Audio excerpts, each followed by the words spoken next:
Salut, c'est GL Kago. Alors aujourd'hui, petite vidéo réaction pour réagir, ça tombe plutôt bien, à la première vidéo de présentation du Goldorak Alpha Max.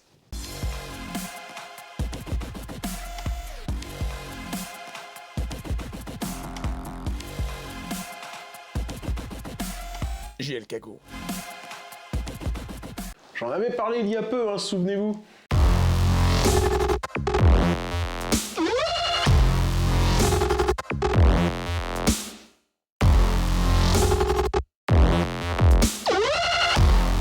Alors si vous n'avez pas vu la vidéo, c'est inadmissible.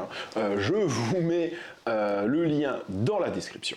Dans la première vidéo, mon avis n'était fait qu'à partir de photos. Mais là, comme je vous l'ai dit, on a une vidéo. Et le soufflet est retombé. Ouais, c'est clairement la douche froide. Ou voire même la couche froide. Dans la description, vous pouvez aussi retrouver le lien vers la vidéo sur laquelle je me suis appuyé pour réaliser celle-ci. Et comme je vous l'ai dit, la hype est sacrément retombée à tel point que j'ai été à nouveau regarder en fait les photos qui m'avaient servi à l'époque. Ça fait mal quand même. Quand on regarde l'aspect général, on a l'impression que la figurine, en fait, elle est coupée en deux. On a la partie basse, donc jusqu'en haut du slip, on va dire, avec des jambes qui sont massives, vraiment élancées, des grandes jambes en fait. On a l'impression que c'est vraiment un Goldorak qui va faire 40 cm. Je ne parle même pas de cette énorme couche culotte, on dirait que Goldorak a une énorme bite. Et quand on le regarde de dos, c'est pareil, on a l'impression que c'est un Goldo Kardashian.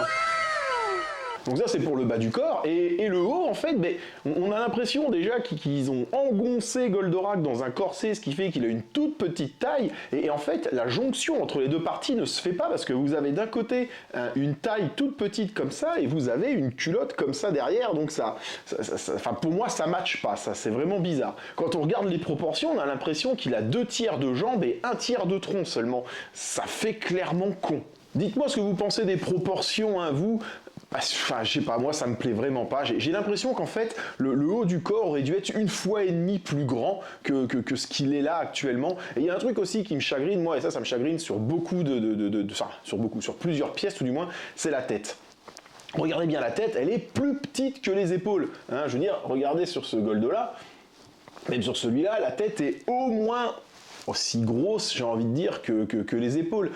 Et là, non, c'est clairement pas le cas. Elle est vraiment pour moi, beaucoup trop petite. Je veux dire, quand je vois Goldorak, j'ai l'impression de me retaper le vieux film Super Mario Bros avec les Goombas, là. Bah ouais, ça me fait clairement cet effet-là, quoi. On a aussi un bref aperçu des articulations qui font vraiment très plastique. Cela dit, quand on les voit manipuler, ça a quand même l'air assez rigide.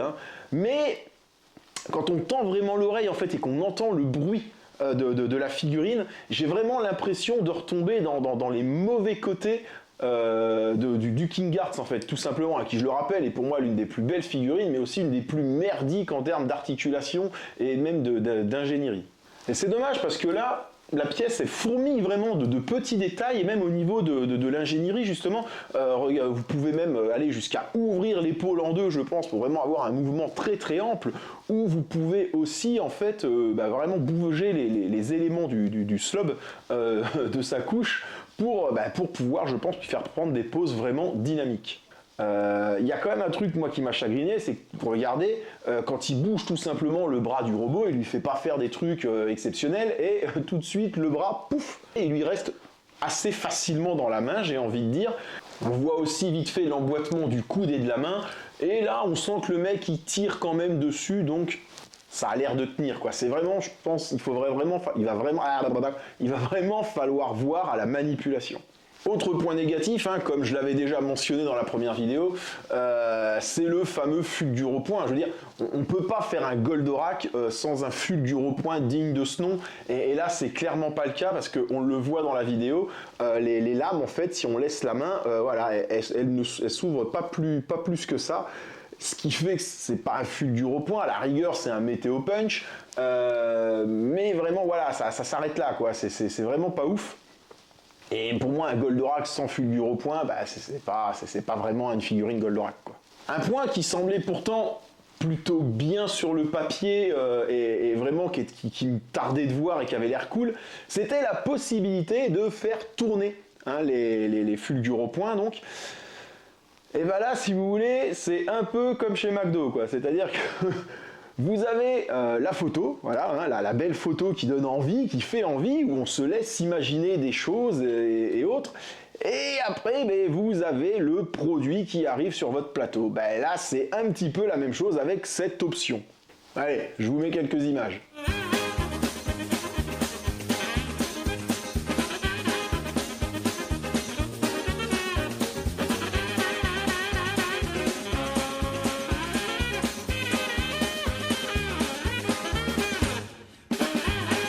Voilà, je pense que ça se passe de commentaires.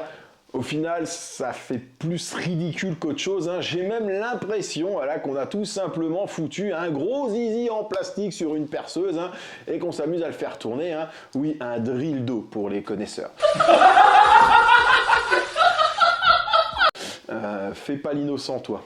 Ne fais pas l'innocent. Je vois bien que tu sais ce que c'est.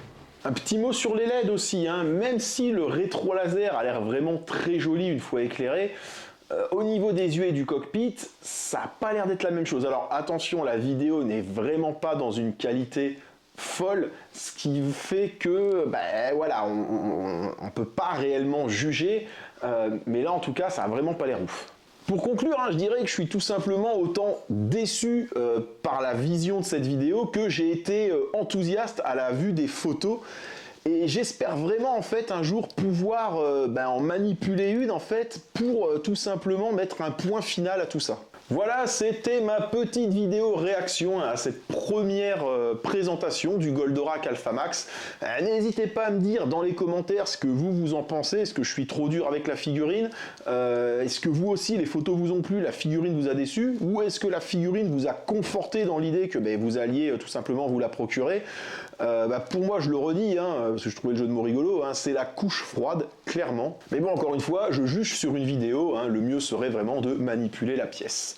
Allez, dites-moi tout ça en commentaire. Hein. Et surtout, n'oubliez pas... Plus d'abonnés, c'est plus d'impact. Au passage, si toi aussi tu as envie de passer à la fin d'une de mes vidéos en énonçant mon slogan, fais une petite vidéo puis tu me l'envoies.